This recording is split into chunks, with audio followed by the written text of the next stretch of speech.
ओमज्ञानतिमिरान्धस्य ज्ञानञ्जनशलाकया चक्षुरुन्मिलितं येन तस्मै श्रीगुरुवे नमः। श्रीचैतन्यमनोभीष्टं स्थापितं येन भूतले स्वयं रूपकदा मह्यं ददाति स्वपदान्तिकं। वन्देऽहं श्रीगुरुं श्रीयुतपदकमलं। श्रीगुरून् वैष्णवाचं श्रीरूपं साग्रजातं सगण रघुनाथान्वितं तं सजीवं साद्वैतं सावधूतं परिजनसहितं कृष्णचैतन्यदेवं श्रीराधाकृष्णपादान् सगुणगीता श्रीविशाखान्विताश्च नारायणं नमस्कृत्यं नरं चैव नरोत्तमं देवीं सरस्वतीं व्यासं ततो जयमुदीरयेत्। सुनतां स्वकथा कृष्ण पुण्यश्रवणकीर्तनम् हृदयन्तस्तु ये भद्राणि विधुनोति स्वसितां नष्टप्रायेषु भद्रेषु नित्यं भागवत सेव्या भगवती उत्तम श्लोके भक्तिर्भवति नैष्ठिकी तदा रजस्तमो भावः कामलोभादेश चेत एते निरावृद्धं स्थिति सत्ये प्रसिद्धति एवं प्रसन्नमनसो भगवद्भक्ति योगता भगवतत्व विज्ञान मुक्त संगस्य जायते विद्यन्ते हृदयं ग्रन्थि छिद्यन्ते सर्वसंशयं क्षीयन्ते च अस्य कर्माणि दृष्ट्वा एवात्मनीश्वरे भवे भवे यथा भक्ति पादयोस्तव जायते तथा कुरुष्व देवेश्य नाथस्तु मयितं प्रभु नाम संकीर्तनं यस्य सर्व पाप प्रणाशनं प्रणामो दुःख शमनं तं नमामि हरिपरम्। आराध्यो भगवान् ब्रजेश तन्यो तद्धाम वृंदावनम रम्या काचिदुपासना व्रजवधू वर्गेण या कल्पिता श्रीमद्भागवतं प्रमाण अमलम प्रेमोपमार्थो महान श्री चैतन्य महाप्रभु मतमिदं तत्रादरो नापरः। कृष्णाय वासुदेवाय हरे परमात्मने प्रणतक्लेशनाशाय गोविन्दाय नमो नमः। हे कृष्ण करुणा सिंधु दीनबंधु जगतपते गोपेश गोपिकाकांत राधाकांत नमस्तुते तप्त कांचन गौरांगे श्री राधे वृंदावनेश्वरी वृषभानुसुते देवी प्रणमामि हरिप्रिये। वाञ्छाकल्पतरुभ्यश्च कृपा सिन्धुभ्यो च पतितानां पावनेभ्यो वैष्णवेभ्यो नमः। जय श्री कृष्ण चैतन्य प्रभु नित्यानंद श्री अद्वैत गदाधर श्रीवासादि श्री गौर भक्तवृंद। हरे कृष्ण कृष्ण कृष्ण हरे हरे हरे राम राम राम हरे हरे। तो इसमें हम लोग जो है उसी लीलाओं को कंटिन्यू करेंगे जो अभी हम लोग लीलाएं सुन रहे थे पिछले क्लास में। जैसे हमने बताया जो है यशोदा मैया क्या करती हैं, वो पेटी तैयार करके और अभिमन्यु को देती हैं, जो कि राधा रानी के पति हैं अभिमन्यु। उस पेटी को लेकर वो वृषभानुपुर में आते हैं और पेटी को अपने माता को देते हैं, जटिला को। जटिला जो है श्रीमती राधा रानी की सास है और कुटिला उनकी ननद है, ठीक है ना। तो ये सास और ननद मिलकर जो है पेटी को उठा नहीं पाते हैं। बोलते हैं अभिमन्यु तुम क्या करो, इस पेटी को ले जाकर अपनी पत्नी श्री राधा रानी के रूम में रख दो, ठीक है ना। वो जब जरूरत लगेगी तो उसमें से अपने वस्त्र आभूषण निकालेगी और अपने को श्रृंगारित करेगी। अभिमन्यु उस पेटी को उठाते हैं और क्या करते हैं, जो कि मड़ियों से भरा मड़ी और आभूषणों से पूरा पेटी भरा हुआ था और ब्रजेश्वरी ने स्वयं इसे प्रदान किया था। ब्रजेश्वरी कौन है? यशोदा मैया, उनको ब्रजेश्वरी कहा गया है इनको। अतएव तुम्हारे वांग अंग का स्पंदन की प्राप्ति के लिए बहुत ही शुभ प्रकट हो रहा है। अब इस तरह से वो क्या करते हैं, अभिमन्यु उस पेटी को ले आकर राधा रानी के घर में रख देते हैं। राधा रानी ललिता से बोलती हैं कि आज का दिन जो है हमारी जो है वाम भाग में क्या हो रही है, वाम भाग स्पंदन कर रहा है। ये बहुत ही शुभ सूचक शब्द है, लेकिन हे सखी यह स्पंदन अति सौभाग्य की चरम सीमा की प्राप्ति के कारण ही ऐसा हो रहा है। तो ललिता जो है बोलती है, हे श्री राधा, कहने लगी कि हे ललिते, इस पेटी को देखने मात्र से ही मेरे मन में कोई एक अनिर्वचनीय भाव कौतूहल उत्पन्न हो रहा है। अतः इसे शीघ्र ही खोल कर देखो कि इसमें सौभाग्यदायक कौन सा आभूषण रत्न है।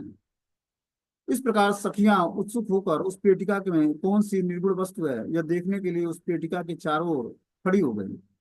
फिर स्वयं श्री राधा ने अपने अंगों के सारे आभरणों को उतार कर शीघ्र ही उस पेटिका को खोल दिया। पेटिका को खोलते ही सखियां आह यह क्या है कहती हुई हाथ से ताली बजाकर जोर जोर से हंसने लगी। श्री राधिका की निद्रित लज्जा रूपी सहचरी जाग उठी और सत सत प्रमोद लहरी उल्लासित होने लगी। तब उनके अनावृत अंगों को अनंग रूपी मगर ने ग्रास कर लिया और वे लज्जा से अत्यंत घबरा गई। और आश्चर्य का विषय यह था कि इसके पूर्व ही कलानिधि श्री कृष्ण ने सहसा उस पेटिका से उठकर एक साथ ही सबके मुख का चुंबन कर लिया। तो क्या हुआ था कि उस पेटिका में हमने जैसे पिछले क्लास में स्टोरी बताई, यशोदा मैया ने राधा रानी को सारे आभूषण, सारे वस्त्र और सारे अलंकार, गंध चंदन सब कुछ जो है उस पेटिका में पैक करके और सोचा कि उनके पति जो हैं अभिमन्यु हमारे नंद बाबा से मिलने आए हैं उस पेटिका को मैं उनको प्रदान करूंगी, वो ले जाकर श्री राधा को दे देगा। उनको पूर्ण विश्वास था कि अभिमन्यु को दूंगी तो ये पेटिका यथास्थान श्री राधा रानी के पास पहुंच जाएगा। तो यशोदा मैया कुछ काम से बाहर चली जाती हैं, और कृष्ण के जो मित्र हैं वो क्या करते हैं, जानते हैं कि ये पेटिका जो है श्री राधा के लिए तैयार की जा रही है, क्योंकि कृष्ण ने पहले पूछ लिया था यशोदा मैया से। तो जो भगवान कृष्ण के सखा थे वो क्या करते हैं, पेटिका से सारे वस्त्र और अलंकार निकाल कर और जो है एक गोपी को दे देते हैं। उस गोपी का नाम है धानिष्ठा। धानिष्ठा गोपी को दे देते हैं और क्या करते हैं, उस पेटी में श्री कृष्ण को बैठा देते हैं। अब श्री कृष्ण उस पेटी में बैठ जाते हैं, बाहर से बंद कर देते हैं सारे गोपियों को। अब पेटी और भारी हो जाती है, कहाँ वो जेवर ज्वारात और वस्त्र से हल्का था, अब कृष्ण बैठ गए उसमें। लेकिन अभिमन्यु को ले जाते समय भार का अनुभव नहीं हुआ, क्योंकि स्वयं जो है ब्रजराज भगवान श्री कृष्ण बैठे होते उसमें। तो उनको रास्ते में भार का अनुभव नहीं हुआ, बहुत ही आराम से वो पेटी लेकर सर पे रखकर और जो है वृषभानपुर के लिए चल पड़े, नंद गांव से। इस तरह से जाते जाते जो है पेटी घर पे पहुंच जाती है। अपने माता को भेंट स्वीकार कर मतलब देते हैं कि ब्रजरानी यशोदा मैया ने ये पेटी आपकी पुत्र वधू के लिए दिया है। उसके लिए श्रृंगार प्रसाधन के साधन है, सामान है, और क्या आभूषण है, वस्त्र है, अलंकार है। इस तरह से सारे वस्त्र आभूषण अलंकार उस पेटी में बंद थे। ये जानते हुए अभिमन्यु ने अपनी माता को, जटिला को, वो बॉक्स भेंट दे दिया। जटिला और कुटिला जो नंद और सास हैं जैसे राधा रानी के, उनसे वो बॉक्स उठा नहीं, इतना भारी था, क्योंकि श्री कृष्ण उसमें बैठे थे। वो बाहर जानते थे कि कौन इसको टच कर रहा है। अब जब जटिला और कुटिला उस बॉक्स को खोलें या उठा लें तो भगवान कृष्ण पकड़े जाएंगे, इसलिए वो भारी हो गए। तो उन्होंने अभिमन्यु से बोला कि ये जो बॉक्स है तुम खुद ही उठाकर ले जाकर जो है राधा रानी के घर में रख दो। तो भगवान हल्के हो गए, बॉक्स आराम से अभिमन्यु ने उठाया और ले जाकर राधा रानी के पलंग के पास रख दिया। अब राधा रानी के पहले से ही बाम बाम भागों में जो है फड़कन हो रही थी, ठीक है ना, बोलते हैं स्पंदन हो रही थी, जो कि बहुत ही शुभ और ऑस्पिशियस माना जाता है।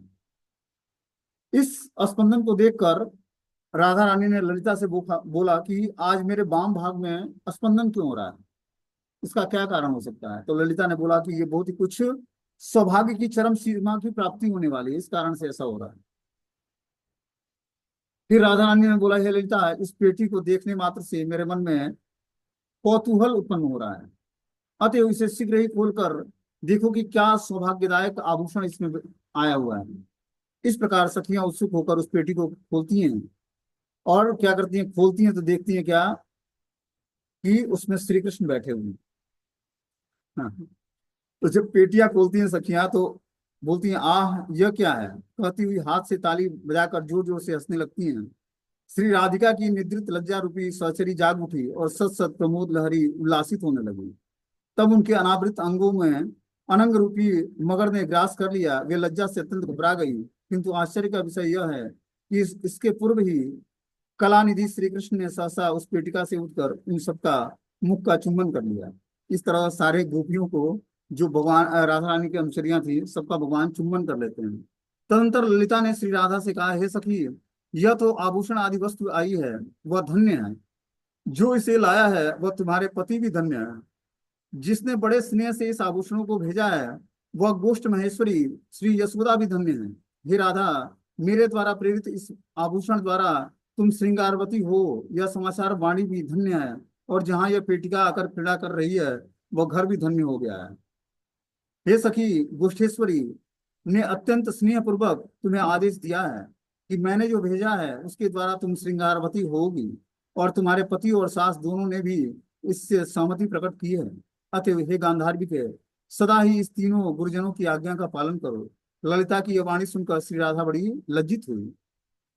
इस तरह से राधा रानी को श्री ललिता ने बताया कि जो तुम्हारे पति ने, सास ने और गोष्ठेश्वरी यशोदा मैया ने, इन तीनों गुरुजनों ने क्या किया है, तुम्हें आज्ञा दिया है कि श्रृंगार से अपने को श्रृंगारित करो जो इस बॉक्स में है। तो किसी को नहीं पता था कि उसमें श्री कृष्ण बैठे हुए थे, बस एक धानिष्ठा गोपी को पता था, ठीक है ना। अब इस तरह से भगवान श्री कृष्ण जो है राधा रानी के कक्ष में प्रवेश कर जाते हैं। तब श्री राधा कहने लगी, हे सखी, ब्रजेश्वरी ने अवश्य ही स्वयं इस पेटिका में बहुत से रत्न अलंकार आदि मेरे लिए दिए हैं, परंतु एक धूर्त चोर उन्हें चुरा कर किसी अन्य स्थान पर रखकर स्वयं ही इस पेटिका में प्रवेश कर बैठ गया है। तुम शीघ्र ही यह सारा वृतांत मेरी सास जटिला से कह दो। तदंतर ललिता ने श्री कृष्ण से कहा, हे रासाभिसारिण, हे अभिमन्यु वाहिनी, अर्थात तुम अभिमन्यु के सिर पर चढ़कर उसकी ही पत्नी श्री राधा के समीप अभिसार की इच्छा से आए हो। तुम पृथ्वी को सती शून्य करने के लिए ही उद्यत हो रहे हो। शीघ्र ही रत्न अलंकारों को लौटा दो, नहीं तो यहीं पर आर्या जटिला को बुलाती हूँ। इस तरह से ललिता जो है डराती है कृष्ण को कि मैं राधा रानी के सास को बुलाने जा रही हूँ। तुम जितने भी सारे अलंकार को चुरा कर और खुद उस बॉक्स में बैठ गए हो, तो ये मैं सारी घटना में जटिला को बताऊंगी। श्री कृष्ण बोले, देख ललिते, तुम्हारी सखी राधा अत्यंत धूर्त है तथा अपना कार्य साधने में बहुत निपुण है। मैंने कौतूहल बस इस पेटिका में प्रवेश किया था, तुम्हारी सखी अपने पति के द्वारा बलपूर्वक मुझे यहाँ लाई है और अब इस बात को तुम लोगों से छिपा रही है। तत्पश्चात श्री कृष्ण श्री राधिका से कहने लगे, हे राधे, मैंने इस पेटिका के सौरभ का आस्वादन करके इसके भीतर रखे द्रव्यों को धनिष्ठा द्वारा तुम्हारे पास भेजकर प्रीति वसात इस पेटिका में अपने देह को सुगंधित करने के लिए प्रवेश किया ही था कि उसी समय देव वसात तुम्हारे पति ने मुझे यहाँ ले आए। तो इस तरह से भगवान श्री कृष्ण जो है उसमें क्या करते हैं, उसमें जो भी आभूषण थे वो क्या करते हैं, पहले ही जो है धनिष्ठा गोपी को दे देते हैं और वो धनिष्ठा गोपी ले आती है राधा रानी के पास। उस बॉक्स में स्वयं बैठ जाते हैं।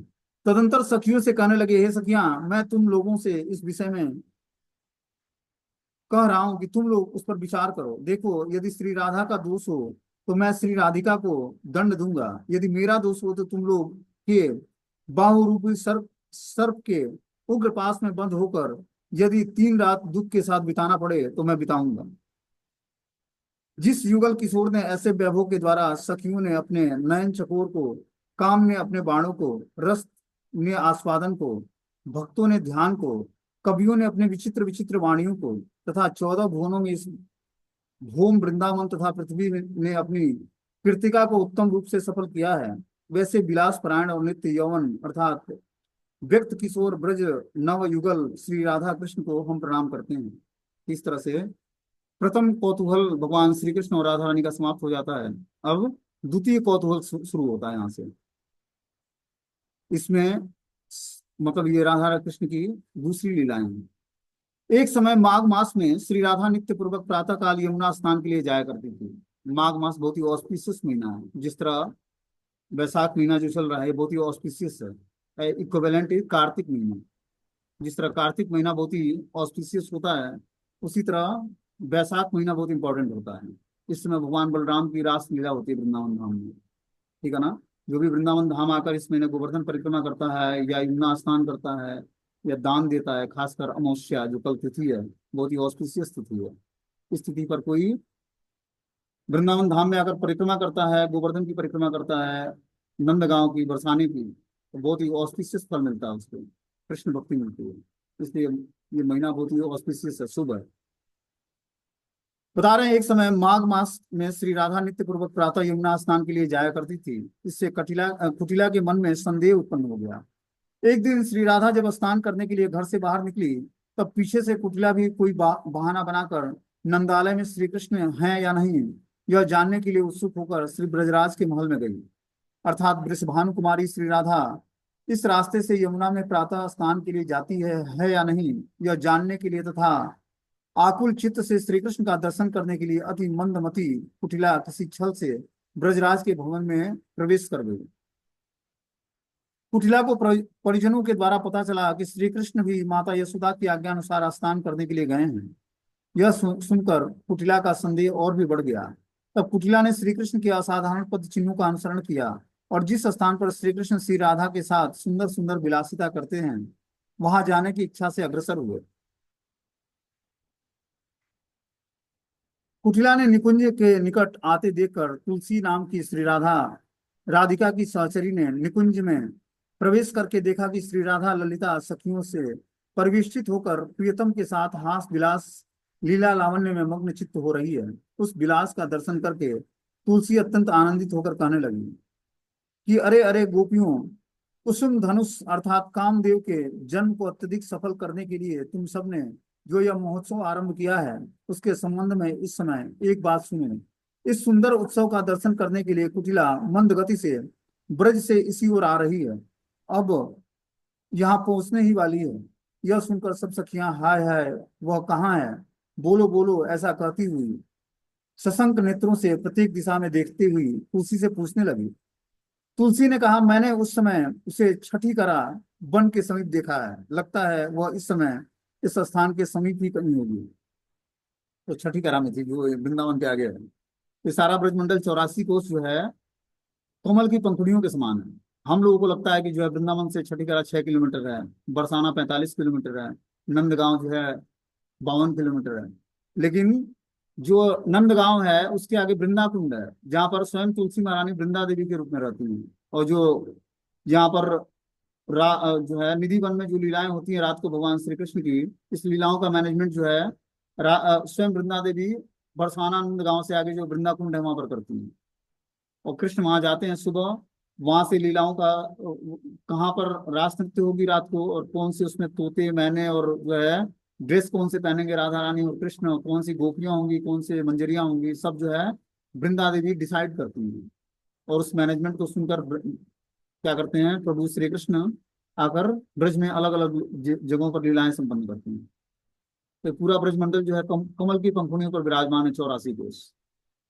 तो एक पंखुड़ी से दूसरे पंखुड़ी पर जाने में भगवान को बस एक पांव आगे बढ़ाना होता है, फिर वो वृंदावन से बरसाने पहुंच जाते हैं, या नंदगांव पहुंच जाते हैं, या वृंदाकुंड पहुंच जाते हैं। बता रहे हैं कि कुटिला के निकुंज में जब निकट आने का समाचार जब गोपियों से सुना, तो सभी सखियां हाय हाय करने लगी। पता लगा, तुलसी ने कहा कि वो छठी करा वन के समीप देखी गई हैं, वह इस समय इसी स्थान के समीप ही कहीं होगी।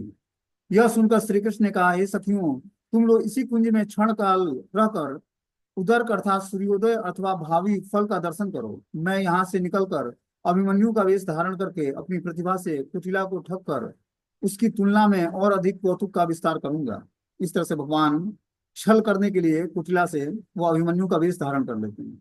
यह कहकर श्री कृष्ण किसी निकुंज में प्रवेश कर गए और वन देवी वृंदा से अभिमन्यु के वेशोपयोगी विभिन्न सामग्रियों को ग्रहण किया, उनके द्वारा अपने चिन्हों को ढका और अभिमन्यु का वेश धारण कर उसी के समान कंठ स्वर करते हुए कुंज से बाहर आ गए। तदंतर वो कुटिला जिस पथ से आ रही थी उसी पथ पर चल पड़े। और वो विविध कलाओं में निपुण व्यक्ति क्या कहीं कहीं भी अपने कार्य को साधने में विचित्र विचक्षण नहीं होता, अर्थात अवश्य होता है। इस तरह से भगवान ने अभिमन्यु का रोल करना शुरू कर दिया। अभिमन्यु वेशी श्री कृष्ण कुछ दूर अग्रसर होने पर कुटिला से मिले और बोले, हे कुटिले माते, इस समय तुम ब्रज में भ्रमण क्यों कर रही हो? कुटिला ने बोला, वधु को ढूंढने के लिए यहाँ आई हूँ। अब श्री कृष्ण जो अभिमन्यु रूप में थे, वो क्या यहाँ आई है, बोलते हैं। कुटिला ने बोला कि यमुना में मकर स्नान के बहाने से जाकर वह यहीं किसी स्थान पर आई है। श्री कृष्ण बोले, वह रमणी चोर कहाँ है? कुटिला ने बोला, वह भी स्नान करने के लिए इधर ही आई है, इसलिए माता जी ने मुझे यह सब वृतांत जानने के लिए भेजा है। अब मैं क्या करूं बताओ? श्री कृष्ण बोले, हे बहन, अब वो जो है अभिमन्यु का रोल कर रहे थे, और जो कुटिला है वो राधा रानी की ननद है और जटिला सास तो श्री कृष्ण बोलते हैं उससे, अभिमन्यु का वो रोल कर रहे हैं, तो बोलते हैं, हे बहन, आज मेरा एक नया बैल खेत जोतते समय हल से निकलकर भाग गया है। मैं उसे खोजते हुए यहाँ आया हूँ। नया बैल चोरी होने पर भी मेरे हृदय से मैं इतना दुखी हूँ, किंतु वह रमणी चोर मेरी पत्नी के प्रति भी लांपट्य करता है। इससे तो अत्यधिक पीड़ा होती है, उसे क्या कोई सहन कर सकता है? तो अभिमन्यु ने बोला कि जो रमणीय चोर है श्री कृष्ण, वो मेरी पत्नी के प्रति भी लांपट्य। प्रभु जी दोबारा बताइए, ये किसने बोला? दोबारा नाम लीजिएगा। कौन डिनर की तैयारी करने लगा? श्री कृष्ण का जो वर्णन किया कि वो दोबारा प्लीज हरे बताएंगे। कृष्णा। हरे कृष्णा प्रभु जी। आपने बताया ना कि माइक ऑफ करके बैठो क्लास में। यदि वह कृष्ण के बिना अकेली मिल जाए तो उसे छल पूर्वक इस कुंज में ले आना, और यदि वह कृष्ण के निकट हो तो उसे दूर से ही देखकर मुझे अलक्षित भाव से उस जगह ले जाना। इस तरह से कुटिला ने बोला कि और जो वो पकड़ी जाती है, सर्वप्रथम तुम मेरी एक युक्ति सुनो। मैं इस कुंज में छिप जाता हूँ, तुम शीघ्र ही श्री राधा को इधर उधर खोजो। यदि वह कृष्ण के बिना अकेली मिल जाए तो उसे छल पूर्वक इस कुंज में ले आना। यदि वह कृष्ण के निकट हो तो उसे दूर से ही देखकर मुझे अलक्षित भाव से उस जगह पर ले जाना। इस बात को सुनकर अत्यंत कुटिल स्वभाव वाली कुटिला कालिया हद से आरंभ करके प्रत्येक कुंज में ढूंढती ढूंढती केसी घाट के निकट एक पुष्प उद्यान में आई। देखो, जो कालिया दह है वृंदावन में, वहां से वो केसी घाट जाती है। हर एक पुष्प उद्यानों से होती हुई, कुंज से होती हुई वो केसी घाट पहुंचती है। वहां उसने देखा कि विमल परिमल शालिनी कीर्तिदा कीर्तिवल्ली युक्त श्री राधा सखियों से परिवेष्टित होकर, और सखियां धीरे धीरे उसकी सेवा कर रही हैं। ललिता ने कुटिला को वहां आई देखकर पूछा, हे कुटिले, क्या तुम स्नान करने के लिए आई हो? कुटिला ने बोला, नहीं नहीं। ललिता तो बोलती है, तो फिर किस लिए आई हो? कुटिला ने बोला कि तुम लोगों के चरित्र को जानने के लिए आई हूँ। ललिता बोलती है, ठीक है, जान लो। कुटिला ने बोला, हे ललिते, मैं सब कुछ समझ गई हूँ। तो ललिता ने बोला कि समझ गई हो, जरा अपने मुख से मुझे भी तो बताओ कि क्या समझी हो। कुटिला ने बोला, मैं और क्या बताऊं, हरि की गंध ने ही सब कुछ बतला दिया है कि जरूर श्री कृष्ण यहाँ पर छिपा हुआ है, उसकी गंध आ रही है मुझे। ललिता हरि शब्द का सिंह अर्थ ग्रहण करके बोली, कुटिले, यदि तुमने सिंह की गंध को पा लिया है तो अवश्य ही सिंह किसी स्थान पर छिपा होगा। हम लोग तो अति मुग्ध होकर भोली भाली अबलाएं हैं, अतएव बड़ी भयभीत हो रही हैं। अब यहाँ से भागकर शीघ्र ही घर जा रही हैं। तुमने इस स्थान पर इस प्रकार से आकर हमारे प्रति विमल स्नेह ही प्रकट किया है। तो ललिता ने उस सिंह जो है हरि का अर्थ सिंह से लगाया। उसको लगा कि वो जो इसको सिंह की गंध आ रही है तो सिंह यहीं कहीं छिपा हुआ है, तो हम लोग को इस स्थान को छोड़ देना चाहिए, नहीं तो सिंह क्या करेगा, हम लोग पर आक्रमण करेगा। कुटिला क्रोध से भरकर बोली, अरे धर्मपरायण सखियों, तुम लोग वन वन में दोनों कुलों की कीर्ति की घोषणा करके ही घर जाओगी, किंतु सामने जो नीत तथा कदम्ब का कुंज है, उसके द्वार को खोलो, मैं उसके भीतर देखना चाहती हूँ। ललिता बोलती है कि कोई वन देवता अपने निकुंज गृह का द्वार सर सलाका निमित्त कपाट द्वारा बंद कर किसी अन्य स्थान पर चला गया है, अतः इस कदम्ब कुंज के द्वार को खोलना युक्त संगत नहीं है।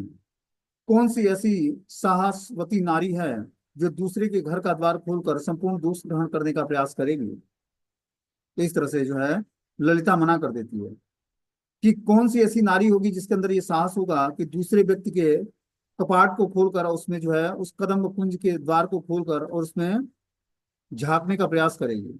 कुटिला बोलती है, हे ललिते, तुमने सत्य ही कहा है, तुम भोली भाली कुल कन्या हो। इस जन्म में ही तुमने कभी दूसरे के घर में प्रवेश नहीं किया है, किंतु अपने घर में पर पुरुष को प्रवेश कराना अच्छी तरह से जानती हो। अतः कुल नारियों के घर में पर पुरुष का प्रवेश कराना जिस शास्त्र में लिखा है, उसी शास्त्र को पढ़ाने के लिए तुम पृथ्वी पर अवतीर्ण हुई हो।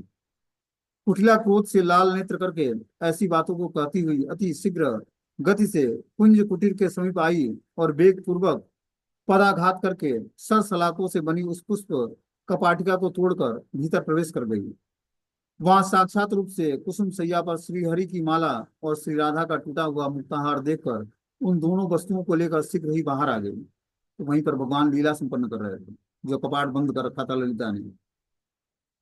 कुटिला ने क्या किया कि उस अपने वेगपूर्ण पदाघात से, पैर के आघात से उस कपाट को तोड़ देती है। उसमें देखती है कि सरसैया पर जो है श्री कृष्ण की माला और श्री राधा की टूटा हुआ मुक्ताहार पड़ा हुआ है। उन दोनों वस्तुओं को शीघ्र लेकर वो बाहर निकल आती है। तब कुटिला ने ललिता को उन दोनों वस्तुओं को दिखाकर कहा, हे ललिते, तुम लोग जिस प्रकार से माघ स्नान व्रत का आचरण कर रही हो, उसी प्रकार के पुण्य भी उपार्जित कर रही हो, जिससे तुम लोगों ने अपने दोनों कुलों और अर्थात पितृकुल और ससुर कुल को पवित्र कर दिया है। आहा, इस यमुना के तट पर तुम लोग ही यथाविधि सूर्य देव की पूजा कर रही हो। अब यह तो बतलाओ कि तुम लोग क्या घर लौटना चाहती हो अथवा इसी स्थान पर रहकर दिन रात धर्मोपार्जन करना चाहती हो? मेरे कान में यह सुनने के लिए बड़े ही उत्कंठित हो रहे हैं। इस तरह से ललिता से जो है कुटिला ने बोला कि इस स्थान पर तुम लोग जो माघ व्रत का स्नान करने का जो आचरण कर रही हो और पुण्य उपार्जित कर रही हो, अब घर चलने के लिए तैयार हो या यहीं पर रहकर सूर्य देव की उपासना करोगी और यमुना स्नान करती रहोगी और दिन रात धर्मोपार्जन करती रहोगी। इस बात को सुनने के लिए मेरे कान जो है उत्कंठित हैं।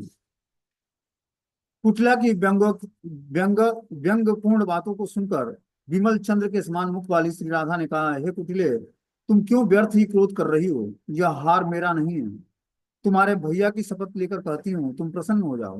तदंतर श्री राधा अपने सिर हिलाकर हुंकार करती हुई विकट भूप भंगिमा पूर्वक क्रोध करने लगी। उस समय कुटिला ने कहा, यदि तुम लोगों की घर जाने की इच्छा नहीं हो तो अब फिर मैं मत जाओ।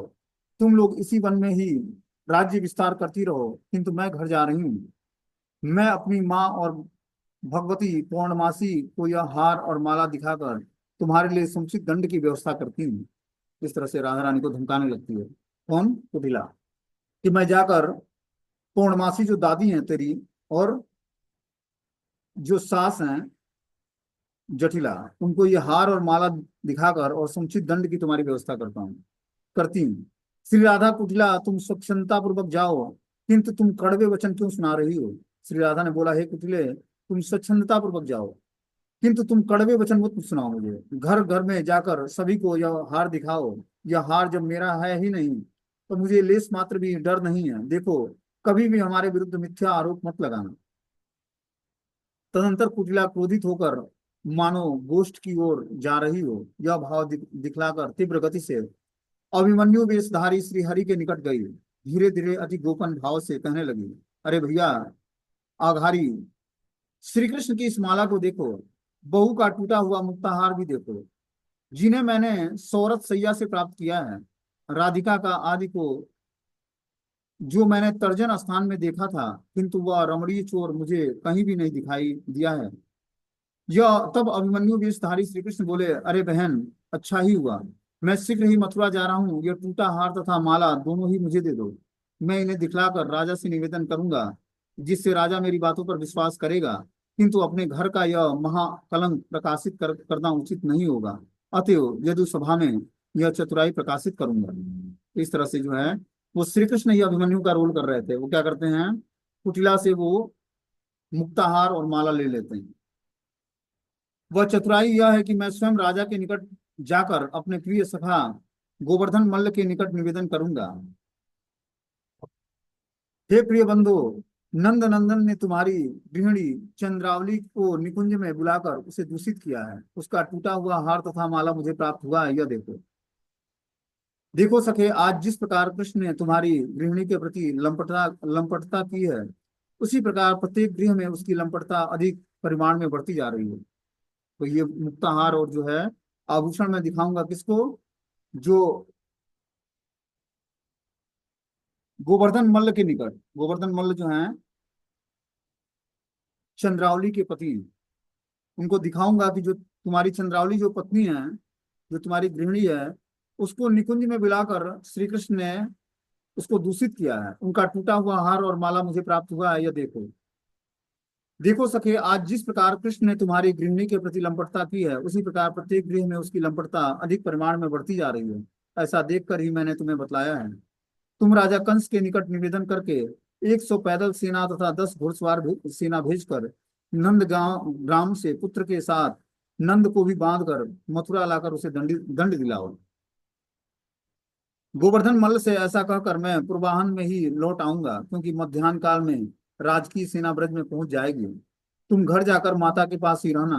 अभिमन्यु वेशधारी श्री कृष्ण इस बात को कुटिला से कहकर दक्षिण की ओर उन्मुख होकर मथुरा की ओर अग्रसर हो गए। तदंतर कुटिला और गोपियां भी अपने अपने घर लौट गई। इस तरह से भगवान श्री कृष्ण ने जो है अभिमन्यु का रोल बनाकर, वेश बनाकर, और क्या किया, कुटिला से छल करके उसको घर भेज दिया। अभिमन्यु वेश में श्री कृष्ण किसी स्थान पर 3 घड़ी समय व्यतीत करके स्वयं उसी वेश में जटिला के घर में आकर उच्च स्वर से बोले, हे माते, तुम कहाँ हो? हे कुटिले, कहाँ हो? तुम लोग यहाँ आकर एक बात सुनो।